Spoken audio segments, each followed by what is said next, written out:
Good evening and welcome to the second part of our webinar series with equine reproduction specialist Jonathan Pycock.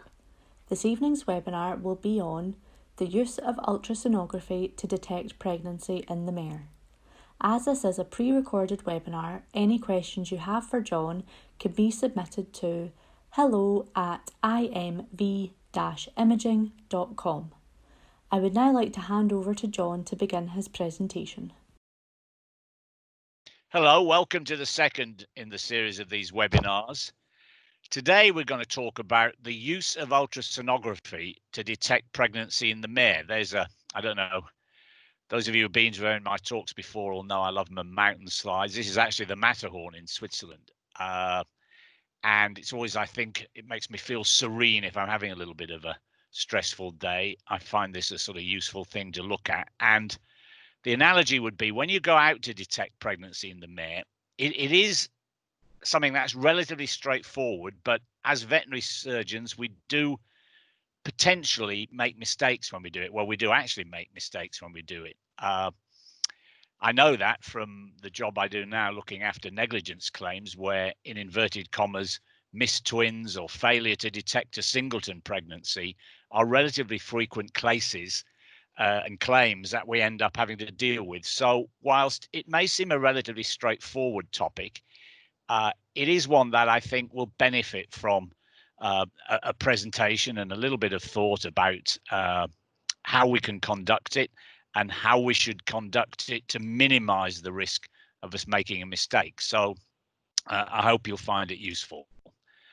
Those of you who went through the first webinar will know that hard as it is when I can't actually see the audience, I like to try and involve you as much as you can. Maybe some of you are doing this in a lunchtime in at the practice or on your own or on an evening, going through it with a few of you. So I'm trying to make it as interactive as possible within the medium we're at. And I'll do that by putting in some questions. So let's in fact have a question to start with. When is the best time to perform the first scan for pregnancy?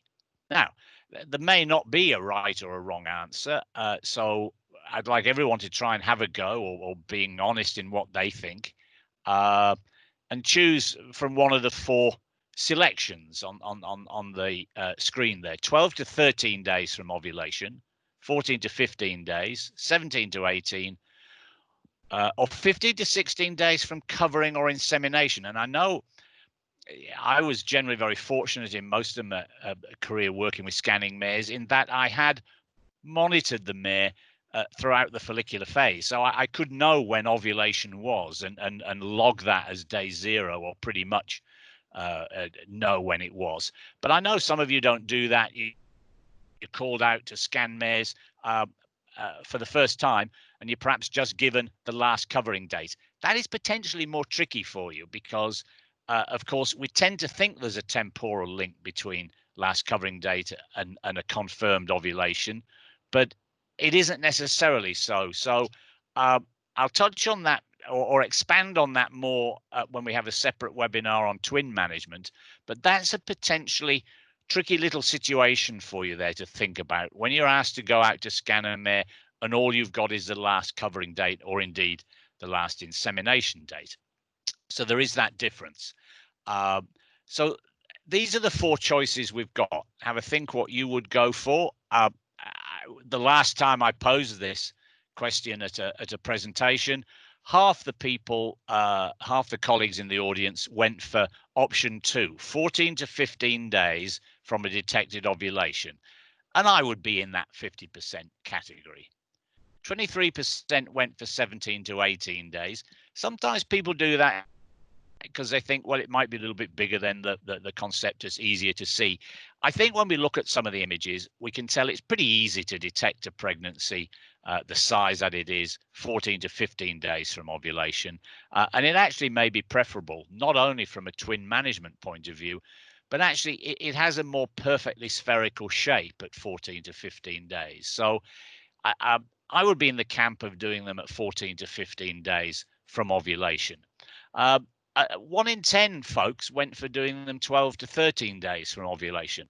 And that's interesting. And I'm going to come on to looking at a couple of images of a mare 12 to 13 days from ovulation after she'd been covered. And you'll see you can detect the pregnancy, but I don't think it's the best time to perform the first scan for pregnancy. And we'll chat about why I think that is. So a little smiley face for 14 to 15 days from ovulation, which is when I think is the best time to perform the first scan for pregnancy.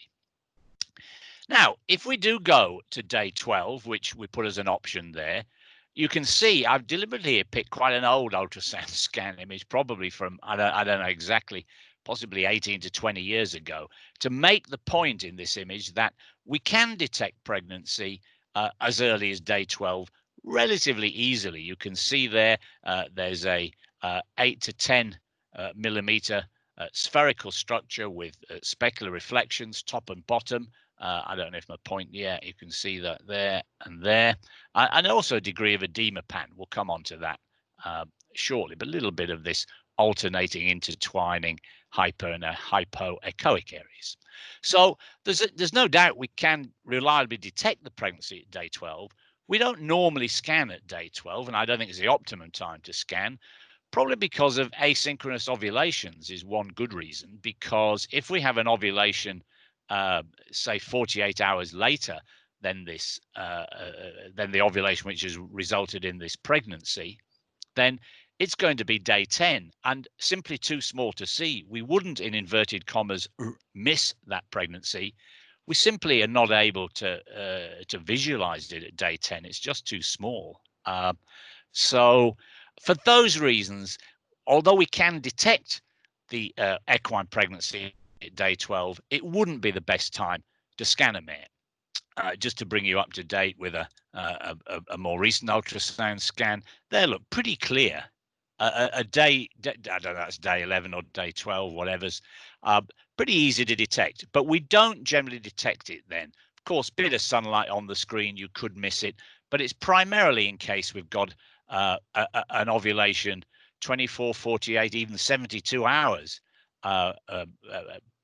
subsequent to the first ovulation. It would then mean any conceptus would simply be too small to see. So I think the reason 50% of you went for 40 to 15 days and the reason I'm in that category is because at that stage, the pregnancy is around about, you can see in that image there, 18, 20 millimeters.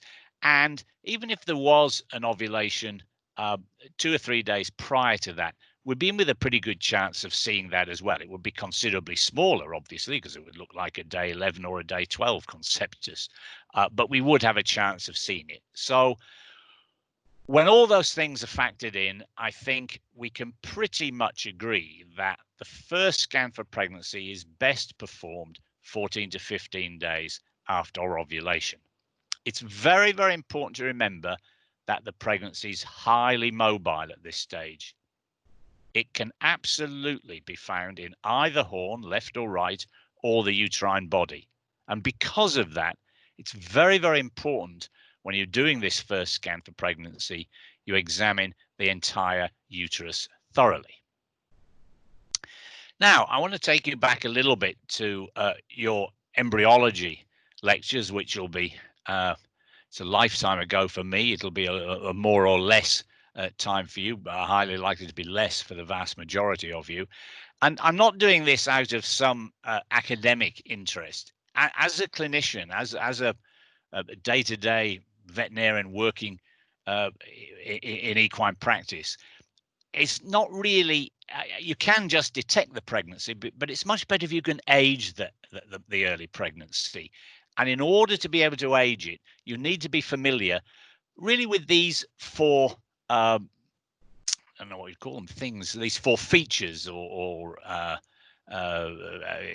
embryological features, which make up the early equine pregnancy. They are yolk sac fluid, the first placental fluid, the allantois, the amnion, and the embryo proper. A lot of people, and it's a mistake, I think. Some people get more or less exercised about it than others. I got quite exercised about it, to be honest. I didn't like when people refer to that structure you can see on your screen as the embryo. It isn't the embryo, and we're going to show you what the embryo is later. So whilst I guess in everyday parlance, we all know what we mean, I get out of the habit of calling that 14-day scan the embryo. Owners often do, and etc., etc. So I know why we slip into it, but it isn't the embryo. What in fact is that black fluid? Is it yolk sac? Is it allantois? Is it amnion? Or is it the embryo proper, which I've probably ruled that one out for you? Well, look, here's the vast majority of people where I last posed this question think this is the amnion. Now, I'm surprised at that because at least if you were going to go for allantois or amnion, I'd have thought you'd have gone for allantois because that makes up the bigger percentage of placental fluid as we go through the pregnancy. But in fact, by this stage, it's neither allantois nor amnion. It's yolk sac fluid, which only 5% of you, or wherever I pose that, got. And I don't highlight that to try and make any great, I know what it is and 95% of you don't. It's to make the point that it does seem an area we need to think a little bit more about. So make sure you're fully cognizant of all the ultrasonographic appearances of the early pregnancy, and that'll help you age it, and that'll help you get a more accurate result, detecting pregnancy, differentiating from a cyst, and not mistaking one for two conceptuses, and so on and so forth. So it is actually yolk sac fluids. That's what you can see as that black or anechoic, if we want to call it that way, non-echogenic fluid is yolk sac fluid.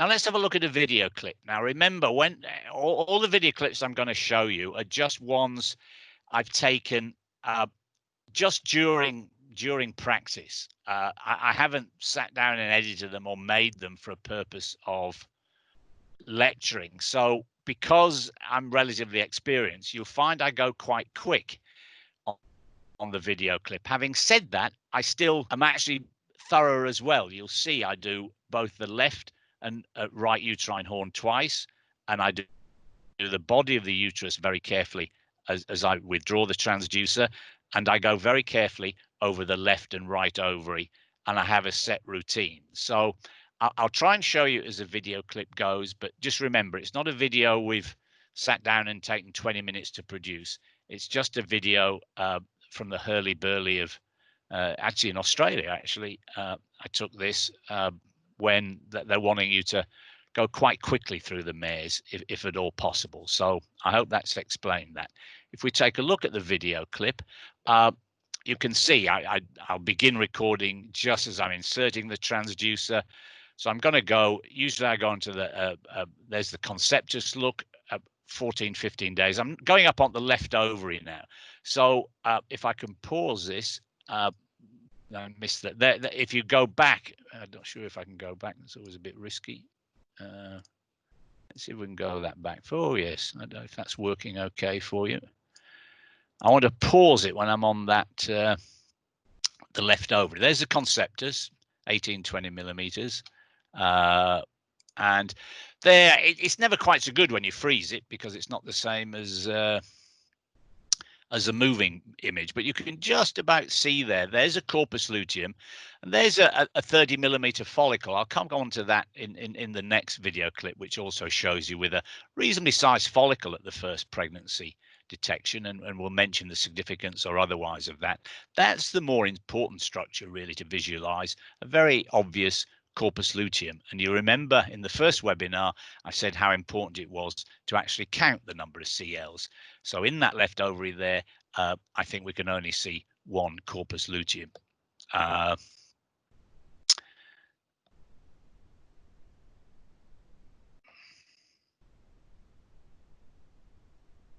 There's a little cyst look up that right uterine horn. And there's two CLs on the right ovary. So important here. We've got a CL in the left ovary and 2 CLs in the right ovary, and we have a mare with quite a number of cysts. So I'm reevaluating that cyst. Look, it's just a uterine cyst. It's an irregular. There's the conceptus, and it jumps out at you as the pregnancy. That's a smaller cyst. I've reevaluated that, going back up onto the ovary and checking out those cysts again.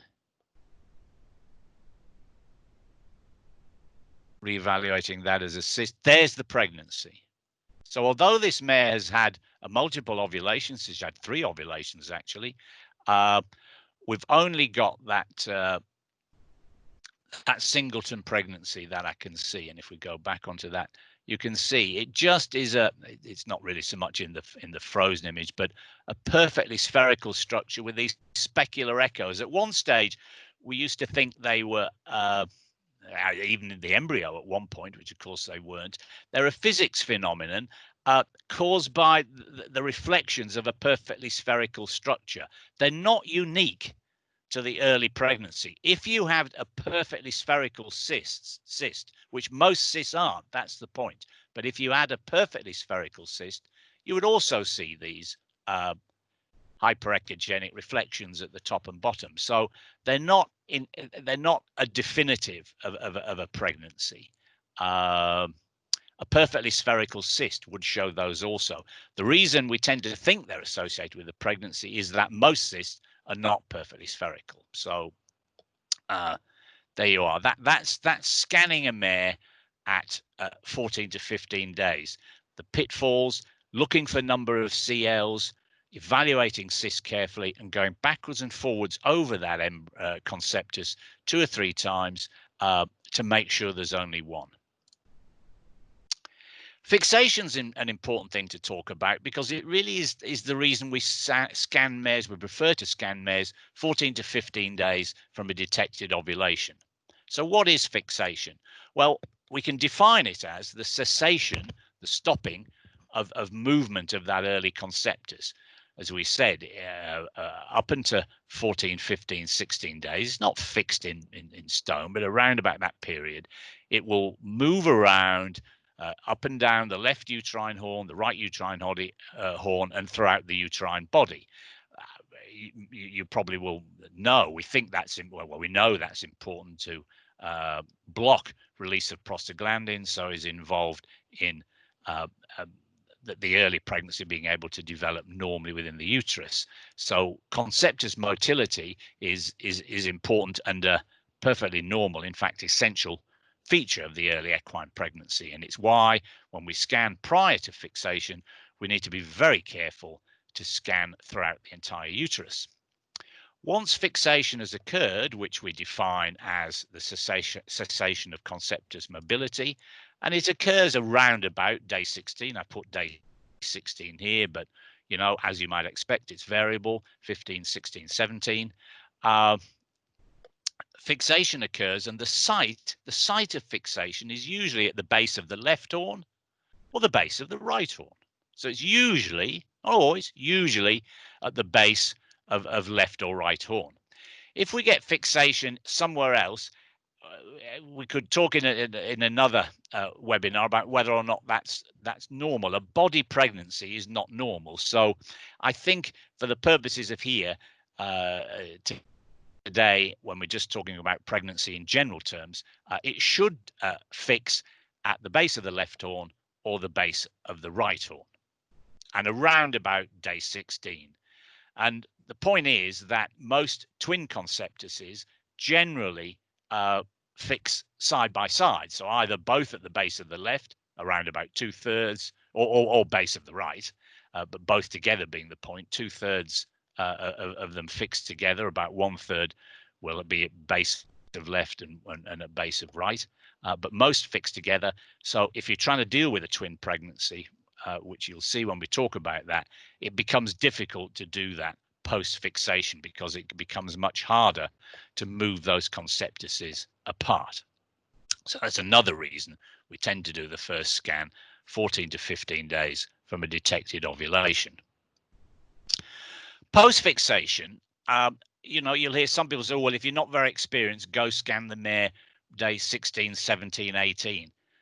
Me no like. I don't like that. I don't like to do mares at that period of time. Why not? Why? Well, it's become the fluid an irregular shape. It's losing that spherical nature. And if you think back to that video clip I showed you, ping, that perfectly spherical 14 to 15 day conceptus almost jumped out at you. Said, "Oh, I'm a conceptus." You know, the cysts blurred. They weren't perfectly spherical. Now, the difficulty by day 16, 17, 18 is it's assuming a non-spherical shape. It's beginning to look just more like a cyst could do. So for that reason, it's a little bit bigger, okay, but crikey, the conceptus at 14, 15 days is plenty big enough, 18 millimeters to see on a scanner. And you are retaining that perfect sphere. By day 16, 17, 18, you're not. So I don't hold with that idea that it's good time to do the first pregnancy scan, even disregarding the twin situation and the problems you have with moving conceptuses which have fixed together at the base of the left or fixed together at the base of the right horn. So I think we've got a little video clip coming up of a conceptus at around about day 17, 18. We'll have a look at it, and you'll see it's beginning to lose that spherical shape. So in we go. That was a bladder. As you quickly, now here's the horn of the uterus. Big follicle in a mare at 17, 18 days. You know, but there's the CL. That's what we're interested in. Nice CL in that left ovary. By the 35 millimeter follicle coming down the left horn probably coming into around about the uterine body now. It's becoming rectangular and cross a little cyst at the base of the right horn. Oh, there we go. There's a nice 17 days. Still, it's probably only 16 to 17 days because it was pretty spherical. I was going up on the right ovary there, just had a quick look. I could see the 1CL there. There's a nice, you can see it's bigger than the 14, 15 day. I'd say this would only be 16, 17 though, because it's retained its spherical shape. Now I'm scanning the uterine body there on the way out. That's important. You see I was going back side to side. You'll be able to replay these clips later if you want to. I'm not going to do them again on the presentation because they're a little bit temperamental when you do them in the slideshow. But the point was, as I was pulling it out, you could see I was going backwards and forwards of the uterine body because, you know, okay, at day 17, it shouldn't be in the uterine body, but maybe you've got a 14-day conceptus, which could be in the body because you had an ovulation 3 days after one which resulted in the 17-day conceptus. So all these things you've got to think about. As we move through to day 18 to 20 from ovulation, well, crikey, the pregnancy becomes even more irregular. Looks to me even more like just a collection of fluid or a cyst. So you said to me you can only scan a mare once. Oh, let's do it at day 18, 19, 20. No, not a good idea. If you really can't get the chance to do it at 14, 15 days, well, I would wait till day 22, 23 when the embryo itself has actually appeared. I really never used to like scanning mares at day 18, 19, 20. We had no embryo appeared yet. We had this irregular collection of fluid making up the conceptus, and difficult to be certain quite what it is. So it's actually one of those things that's easier to scan early. It was a little bit of a myth that it's easy to scan mares at day 17, 18, 19 than it is at 14, 15. It's much easier, I think. Most people agree at day 14, 15. This is an interesting feature, hypertrophy of the dorsal endometrial folds. Can you all see that? Look, this is how you can orientate this conceptus. You may think in the two images I've picked here, yes, it is dorsal in the image, but it doesn't always have to be that way. You know, that's one of the things you must remember when you're ultrasounding the equine uterus. It isn't necessarily all nicely laid out. Left horn, body, right horn in the mare. Maybe the mare's got a full bladder, maybe she's got full intestines, and the uterus can kind of be turned over on itself. So knowing that the dorsal endometrial folds have a relative hypertrophy compared with the ventral, you can see here, I mean, what is that, 5-6 millimeters? That's probably at least double that, if not 3 times. So that's how we can orientate to know that this is dorsal. I agree in this image it is dorsal, but I've got some images where the uterus is rotated such that this appears dorsal, but in fact this is a ventral margin, and we know that because we've got this up on the top. So somehow the uterus has got twisted round on itself. So knowledge that the dorsal endometrial folds have this hypertrophy, thickening, whatever you want to call it, allows you to orientate the conceptus as well.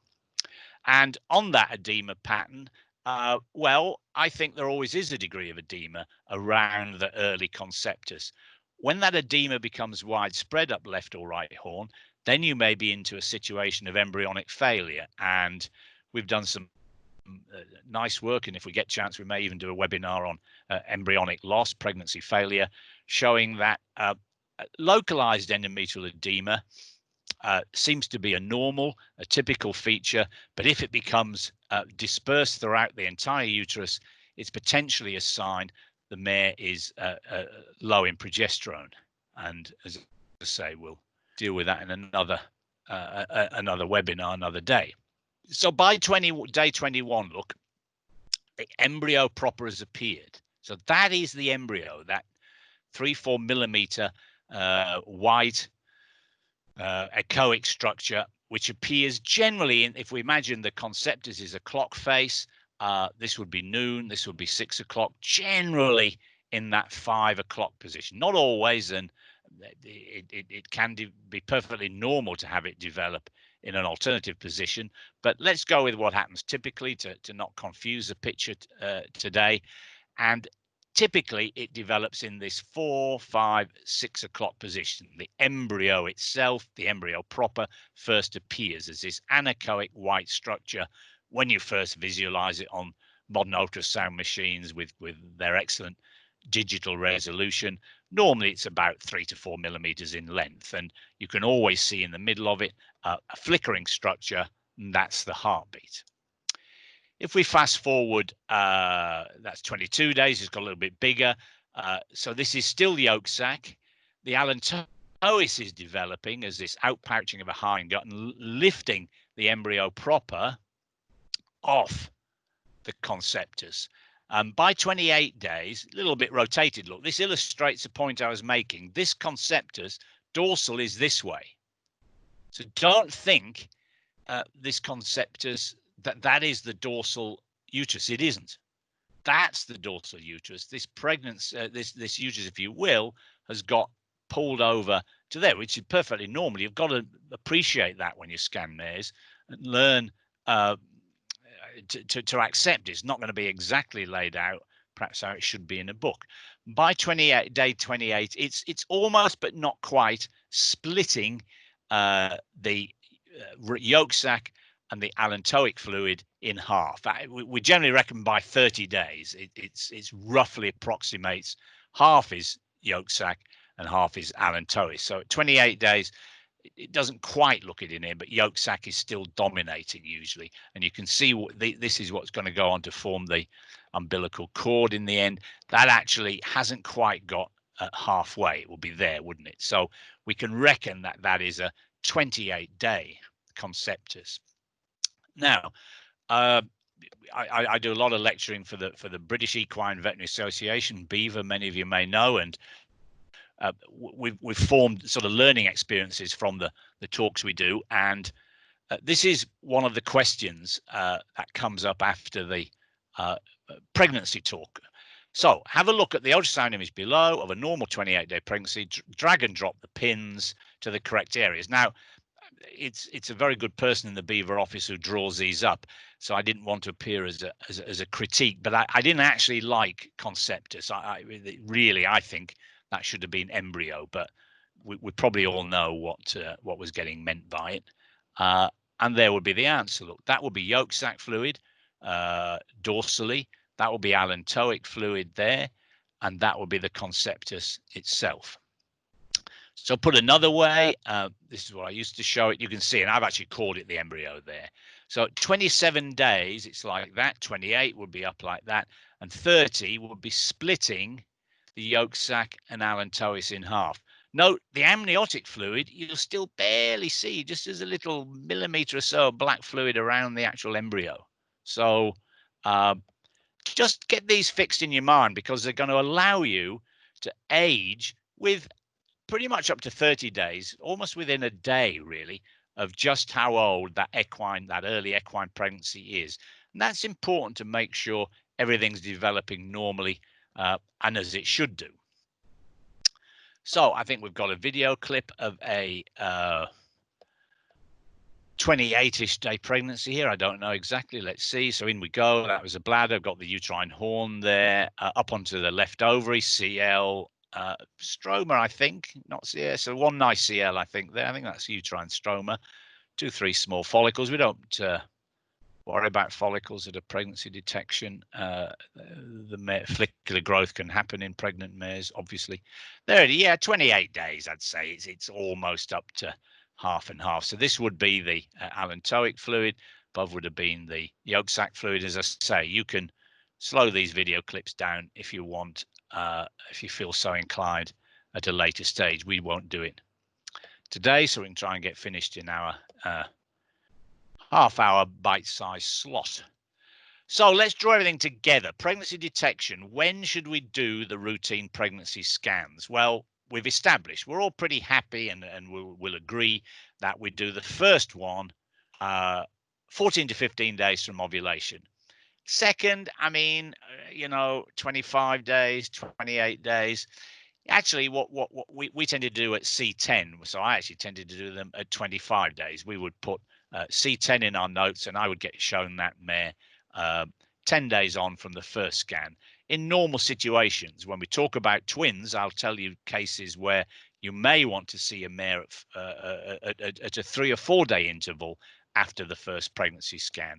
But in most cases, we're happy to let it go for the second scan around day 25 in our practice.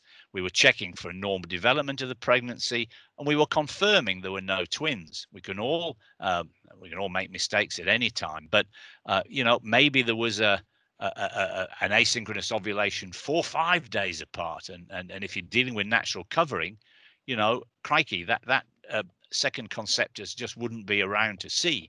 So every so often in the breeding season, I would do my second scan at 25 days, and there you go. There's 2 pregnancies. So I think day 25 is a good time to do your second scan.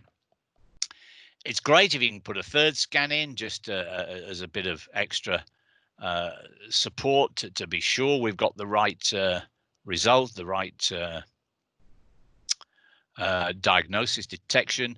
And we want to do it before endometrial cups form. So we want to do it around about day 34. We used to think endometrial cups were producing the chorionic gonadotrophin, which would preclude the mare having a fertile follicular phase from day 36 onwards. Then it became day 35, day 34.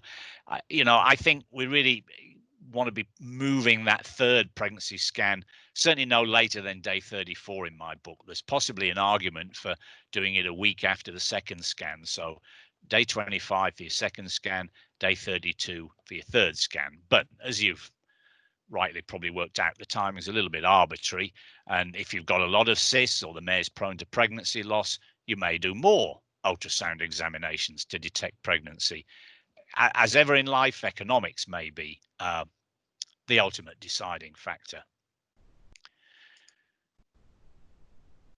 This is important to note. If for economic reasons your client is only going to say, well, thanks doc, I'm only having 1 pregnancy scan performed, you have to inform them that this is against what your advice would be, and warn that they are increasing the risk of missing a twin. And it's actually, always a good idea if we actually make a record of that, either in your diary or your clinical notes, whatever it is you're using, record that. Then there's no he said, she said type scenario. So I hope that's a pleasant run through or a quick little run through for you on pregnancy detection, and you'll find it useful. As ever in these things, we're a bit rushed for time, so there's some more information on it, and abnormal pregnancies and pregnancy failure in current therapy and equine reproduction. And you can probably get hold of this online. A little piece I wrote in UK Vet some years ago now, but nothing really has aged particularly with that, on pregnancy diagnosis in the mare. You should be able to get hold of that, and that'll give you a little bit more background information. And with that, we'll bring it to an end. Thanks for listening. Thank you, John. Any questions that you have for John can be submitted to hello@imv-imaging.com. You will receive an email in the coming days with the full recording of the webinar, and this can also be found on our website. This concludes the first part of our equine reproductive webinars. Please keep an eye out for future webinars on our social media channels, or visit our website and subscribe to our newsletter to keep up to date with all our latest learning materials.